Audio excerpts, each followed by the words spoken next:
Ils sont en maille avec la justice. Le problème des avocats, je crois que ce n'est pas de faire un point de presse et de talk du wax. Le problème est de construire un très bon dossier et de les convaincre le juge et le procureur que lui a une En moins d'une semaine, on a vu 2 sorties du journaliste Cheikh Yérim Seck. Mais doyen, il faut que je commente, waaw mais moom il a dit que li ngeen waxoon ni amul benn information ci entre Diomaye Sonko wér na ko nee na yéen dañuy nelaw parce que moom fi muy jëlee information ci entre Diomaye Sonko xam na ko. wax na dëgg. ah. wax na dëgg. entre le PM et le président. wax na dëgg. da nga ci bëgg wax wala seulement juste seulement. Cheikh Yérim. wax na dëgg. bu noppalu ma noppalu. man mënuma topp nit koo xam ni. bëgg nga sa tur sax Cheikh Yérim man je me demande sax ndax moom Cheikh Yérim la tudd. man wax leneen il a raison il a totalement raison lépp lu xew ci diggante Ousmane Sonko ki xam na ko dund nañ ko wax nañ ko bind na ko denc na ko il a raison passons à autre chose. ok trahison bi am entre Adji Raby Sarr ak Macky 3 Pommes. loolu nag nga ci wax tamit nag parce que Macky 3 Pommes nee na il a été déçu par la fille Adji Raby Sarr nee na mi ngi doon comprendre Gabriel Kane li ñu doon wax naan xale bi dafa traître la et que moom fii kii mi ngi doon comprendre que Adji Sarr nekkul nit ku baax parce que moo ko jiwoon hébergé ko pendant 3 mois jox ko mu lekk jox ko mu naan teg ko ci ay conditions yu baax te mu dégg mu koy. Tu insistes sur des faits, mais par le respect des internautes, naa ci tontu. damay def ay constat. Vas-y. Adji Raby Sarr def na li muy def mbir ma dem ba exploser. Gabriel kenn xamul fu mu jógee. am nañu ay sources nag léegi fii nga xam nañ ko. gàdd ko boot ko rogganti ko. fu muy dem mu ànd ak moom ba defaraat sax image am. ak yan ca wax yëpp. Gabriel pouvait donner sa main à couper. que bu soobee yàlla justice dina am pour Adji Sarr. mu toog ba ak saa daal ni soo gisatul la muy xam. lan la mujj wax fen ngaa fes ba lakk dëkk bi. génn naa ci. ñun suñu yoon naw ci. ñoom la woon. François Gueye. oui François Hélène. oui. jóge États-Unis ñëw plateau sur plateau. def lii maa yaayam ba defal xama sogaak xama nu seen affaire bi tudd. defal loolu gédd fii conférence de presse fii tout des tas de choses. coow lu bëri. tey fu mu mujj. elle m'a trahi. seen affaire la. Macky 3 Pommes. vidéo yi Adji Sarr yor bu ko génnee dana am ñoo xam ne ci suufu gon la lañuy fanaan am na ñoo xam ne ba ñuy jóge dañuy xaru. ay tout des tas de choses. man defe noonu il avait tous les éléments ba muy wax xanaa yoroon na éléments yooyu. ku mel na moom toog. journaliste di live di wax. ak di waat. je crois que waroon na am ay éléments yu ko wan ni lii dëgg la. ce n'est que 2 ans après qu'elle s'est rendu compte que c'est pas vrai que la femme est une manipulatrice. mu ne bu ko kenn waxati waxam. seen affaire la. loo ci jàng yow. xam nga lu ma jàngale. mooy château d'eau bi mooy màbb. waaw day màbb ba yegg suuf. xam nga lu may xaar. waaw ñooñu ñëpp seen wax intéressé wu ma. looy xaar. que Adji Sarr mënutul supporter. Adji Sarr foog mu yenneeku fardeau bi. tôt ou tard elle va parler. ndagam nag duñ ko sànq balay boobu. mais tôt ou tard dana yenneeku fardeau bi attanatu ko.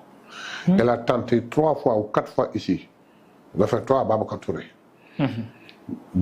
dem na ci sëriñam pour yeewoo ko à un certain moment mu delluwaat. dem na ci Babacar Touré préparé pour génn réew mi pour yenneeku ça n'a pas marché. demal na une 3e fois ñu dem rek maa ngi dégg ñuy xuloo seen biir.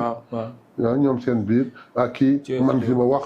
Macky Sall moo ni ma naa ko kii ma dugg joué naa ci son rôle ba génne ko Sénégal mais pourquoi ñu koy génne réew mi. man problème la mu koy génne réew mi. li ma wóor daal mooy.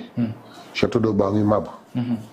finalement ñoom ce sont des intellectuels bon ci li ñu wax mais manipulés par une fille. non xam nga bon c'est-à-dire que la fille manipulé wu leen. Ce n'est pas Adji Sarr qui manipulait. C'est Adji Sarr qu'on manipulait. Et à travers elle, on manipulait d'autres personnes.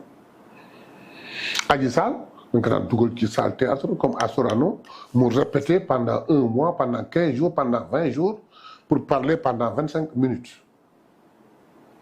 Ñu xoolaat ko defar ko habillement, élément de langage, tout de tas de choses, parce que la première fois, ça a échoué par l'écouteur que tout le monde avait vu et tout de tas de choses. Donc, ñu defar ko élément de langage. For naa ci wéewu bay. ñu wax ma ni ma 3 fois xaw ma 4 fois. Elle a craqué.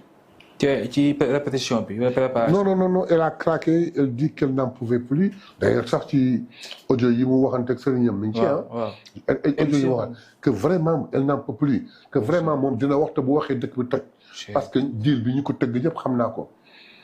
Mais qu'est-ce qu'on lui faisait comprendre? Que dugg nga ci àgg ba cëppaandaw da ngay dem ba mu jeex sinon bis bu retourné sa kaw si kase bi ngay dee. C'est ce qui la faisait peur. Mais paraît-il qu'elle a toujours voulu, mais tôt ou tard dana wax kan doon sonal à travers lui pour le détruire yàlla da koy gën a may daraja. Sénégal tey lañ ko gën a bëgg. Afrique tey lañ ko gën a bëgg. àddina bi tey lañ ko gën a bëgg. kon qui a perdu? Qui a perdu? tey Pastefien yi gëmoon Ousmane Sonko. mais tey la ñu gën a am ndam. ñoom ñoo am problème seen biir. ñoo am problème seen biir doyen convocation bi ñu gis ci assemblée nationale yéen sax muy les députés sont convoqués en séance plénière ce lundi 15 septembre à partir de 10 heures lors du jour ouverture de la deuxième session extraordinaire de l'année 2025.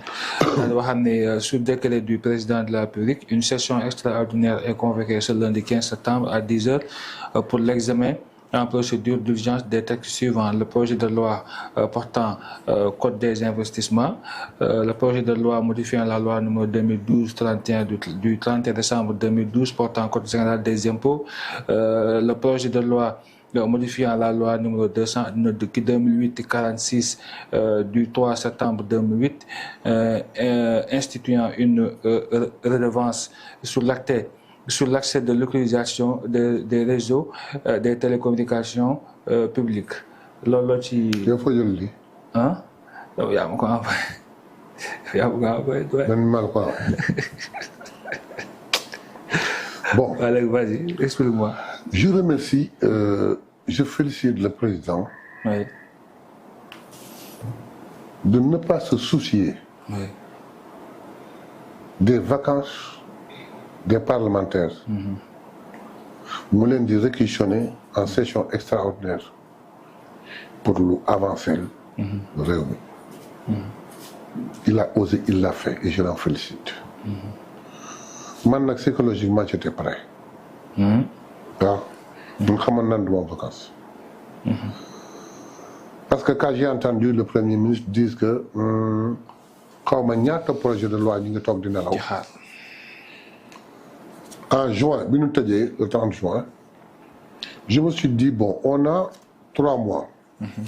3 mois yi bul sonn séminaire sur séminaire tey jii rek maa ngi ni jógee séminaire. Oui, bien sûr. Chaque semaine am na liggéey les mises à niveau. Oui. donc ñun mel na ku nekk université jàngiwaat.